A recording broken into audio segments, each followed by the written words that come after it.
Before WST, I worked in accounts, and I did that for 10 years. I worked in Manchester, and before that I was at uni. After uni, that's when I went into accounting, and I did that for 10 years and basically just worked up like in the jobs that I got and everything.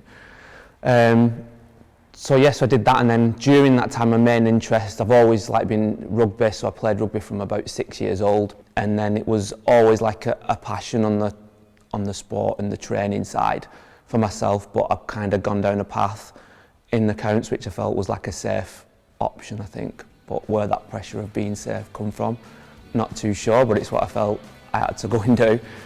So that was before WST. To give up like leaving accounts and a full-time job and everything was a massive decision really. I was married, I had a mortgage, we had probably the worst, like we had my first son was on his way, so probably couldn't have picked less time to like say, right, let's go for it.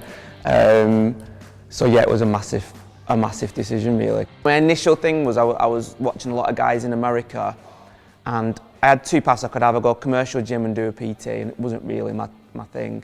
And then I saw some guys in America, and they were running places like in warehouses type environments, but they were working with athletes, which to them is like high school, college type things, and some pro athletes. And then they were working with general public as well, and I thought, oh brilliant, that gives me a door in of what I want to do, rather than having to go the traditional commercial route. The model really is what I instilled of being like a class and everyone's got to be a member in the programme, and initially that was fine, but the rugby thing didn't really have a massive audience as what I thought it would have, so then we had to diverse a little bit, and we've grown and everything as we've gone along. I think overall what I find rewarding is like my overall why of why I do it, and it's because I want to have a positive effect on people that's sustainable for life, and also here like our main goal is to get everyone to move well and feel better and then live healthier.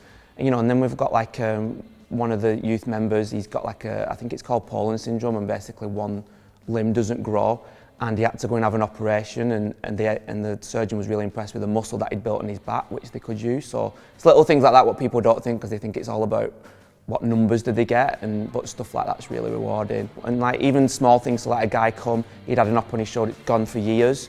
He's a joiner, he was finding it difficult. He lifted his drill up one day, messaged me, went, I've lifted my drill over my head for the first time. Now to everybody else that's like, well, but to me it was like, that's just as rewarding as someone going, I broke my personal best on a bench press. So every day there's like little things that all contribute to what we're doing it for really.